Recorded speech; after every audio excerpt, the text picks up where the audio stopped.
Olá, seja bem-vindo ao segundo capítulo do audiobook O Corpo Fala. Estamos no capítulo 2. Capítulo 2: Os símbolos. Símbolos, ferramentas da mente. Um símbolo antigo dá-nos a estrutura psicossomática do homem e da linguagem do nosso corpo. Vamos conhecer o boi oferecendo-lhe um prato de bolo, o leão que estufa e encolhe, a águia de motocicleta. Primeiro contato do leitor com a evidência de um conflito entre duas expressões corporais simultâneas, mas opostas. O realce das partes do corpo. Desde tempos imemoriais usamos símbolos, que são mensagens sintéticas de significado convencional. São como ferramentas especializadas que a inteligência humana cria e procura padronizar para facilitar a sua própria tarefa, imensa e incansável tarefa de compreender. A característica dominante do símbolo é fugir da palavra ou frase escrita por extenso. Frase já é um grupo de símbolos, que são as palavras, que por sua vez também compostas de símbolos, as letras de fugazes vibrações sonoras. E tudo isso sujeito a um código gramatical de origem empírica e lastrado com a inevitável imprecisão semântica, especialmente a deteriorização do significado percebido através das gerações. John Wallace, criando aquele oito deitado, resolveu o problema da transmissão inconfundível do conceito do infinito. E René Descartes sintetizou ainda mais a já sintética notação algébrica, escrevendo x a terceira no lugar de xxx. Eis alguns exemplos recentes. Já o uso das próprias letras se perde nos primórdios das civilizações, mas podemos recuar ainda mais no tempo. Eis um peludo homem das cavernas percebendo um fruto vermelho, maduro, destacando-se vivamente da escura folhagem do fundo. Ou o sangue brotando vermelho de uma ferida, ou o rubro fogo ameaçador, alastrando-se no capinzal seco. Em linguagem da teoria de comunicação, ele percebeu um sinal destacando-se como mensagem prioritária sobre o ruído de fundo. Algo com elevada taxa de originalidade em detrimento do fundo banal, dado o seu interesse pessoal, que é a sua sobrevivência. De mera cor, passou a ser símbolo de algo importante. E milhões de anos mais tarde, esta cor ainda exige, em certas circunstâncias, a nossa atenção e feedback específicos, antes que o guarda de trânsito nos pegue avançando no sinal vermelho. Sim, vem de longe, da noite dos tempos, o significado de muitas coisas. Aquele carro do corpo de bombeiros foi pintado hoje, mas o simbolismo da sua pintura nos fala uma linguagem tão antiga como o próprio fogo, tão antiga como a linguagem dos nossos gestos, das nossas atitudes com relação ao meio que, neste livro, tentamos descodificar. Usemos então um símbolo. Podemos comparar o corpo humano a uma esfinge. Sim, aquela esfinge dos egípcios ou dos assírios, como por exemplo a desta ilustração, que é a esfinge assíria de Kossabad, chamada de querube. Uma gramática antiga para a mais antiga linguagem, a esfinge era composta de quatro partes: corpo de boi, tórax de leão, asas de águia, cabeça de homem. Ora, existe uma tradição muito antiga, segundo a qual cada uma destas partes representa uma parte do físico do homem e também a sua correspondência psicológica. Essas correspondências psicológicas não mudaram muito, até na psicologia moderna. Eis o esquema desta tradição. Oi, que é o abdômen, significa a vida instintiva e vegetativa. O leão, que é o tórax, representa a vida emocional. A águia, que é a cabeça, representa a vida mental, intelectual e espiritual. O homem é o conjunto de tudo, que é a consciência e o domínio dos três inconscientes anteriores. Este esquema pode ser aplicado facilmente à expressão corporal. Vamos então utilizar o velho símbolo como se fosse uma espécie de protogramática, ou para sermos mais modestos, de minigramática da linguagem do corpo. O boi. O boi, quando colocado em evidência na nossa expressão corporal, ele tende a se traduzir por uma acentuação do abdômen. A pessoa avança o abdômen. Isto se encontra em gente que gosta de boas refeições, que se senta à vontade diante de uma farta mesa de jantar. No plano sexual, temos o famoso requebrar das mulheres brasileiras e havaianas. É uma provocação para o homem. Estes, por sua vez, engancham os polegares no cinto com os outros dedos apontados para os órgãos genitais. É uma maneira de se oferecer.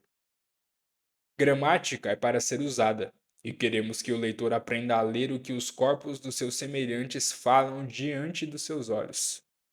Vamos, pois, aos deveres de casa. Exercício número 1.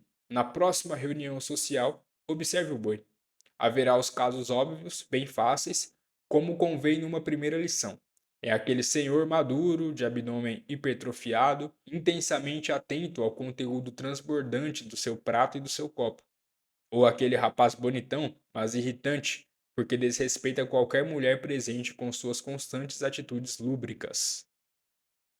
Estes são corpos falando como se as palavras fossem gravadas em placas de bronze. São duráveis monumentos ao boi. Fáceis demais? Concordamos. Mas se formos realmente perspicazes, dentro de poucos minutos descobriremos que outros corpos tomam, durante certo tempo, aquelas mesmas atitudes correspondentes à vida instintiva e vegetativa. É aquele jovem magro que, sinceramente ou não, recusa o terceiro prato, ou será o quarto, e que, durante um instante, avança o abdômen ilustrando o motivo da recusa, a sua barriga supostamente repleta. Mas, ei-lo um minuto mais tarde, a barriga encolhida, mas os polegares no cinto, e bem capaz de aceitar o prato. E a jovem, que antes andava meio recolhida, sai requebrando durante uns 2 ou 3 passos, antes de voltar ao seu ritmo usual. E assim, ambos naquele breve encontro mostraram, em linguagem do corpo, o que se passava na esfera de sua vida instintiva e vegetativa. O leão. O leão se evidencia pelo tórax, onde reside o coração.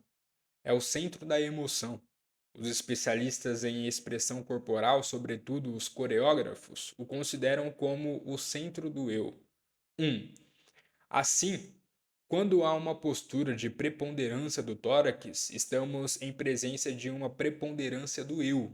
São pessoas vaidosas, egocêntricas e extremamente narcisistas, ou que naquele momento querem se impor. 2. Ao contrário, quando o tórax está encolhido, estamos em presença de uma pessoa cujo eu está diminuído. São pessoas tímidas, submissas, retraídas ou que naquele momento se sentem dominadas pela situação. 3. Um tórax em postura normal significa um eu equilibrado. Como na lição anterior, também as pessoas se situam entre os dois extremos. Por um lado, o homem forte do circo se sente na obrigação profissional de exibir-se a todo momento de peito estufado. Por outro lado, observamos aquele franzino motorista particular diante de seu antagonista do caminhão, que acaba de amarrotar-lhe o carrinho. Tem o seu raro e breve momento de postura de hipertrofia do eu. Vamos, pois, ao exercício número 2. Procure reconhecer aquela postura. Converse, por exemplo, com um amigo, fazendo com que ele relate alguma proeza ou sucesso concernente à sua vida emocional e observe a modificação para maior ênfase da sua região torácica, para bipolaridade vitória-derrota. Para um dos motociclistas, sua máquina é um símbolo de poder sobre o meio ambiente social. Para o outro, é rejeição. Nada deseja da sociedade de consumo senão aquele símbolo de poder de fuga da mesma. A mesma bipolaridade é acentuada entre o nobre britânico, que trota rumo ao socialmente invejável massacre da raposa, e o garimpeiro que nada achou no deserto. Ou a diferença entre o rapaz quando solitário e quando bem acompanhado. Observe o tórax, ora convexo, ora côncavo, vastamente exagerado na caricatura didática. Não deixe de tomar estas mesmas posições, em movimentos muito mais discretos e passageiros na vida real. Podemos observar também o estado emocional da pessoa olhando atentamente para seu tórax. 1. Aumento da respiração significa tensão e forte emoção. 2. Suspiros são indicadores de ansiedade e angústia. 3. Caso a pessoa estiver apenas levemente vestida, pode-se observar o palpitar do coração. O aumento do ritmo cardíaco é também indicador de forte emoção. A respiração é comandada por um centro cerebral. É normalmente ritmada e com determinada amplitude. Entra sempre uma mesma quantidade de ar de cada vez nos pulmões.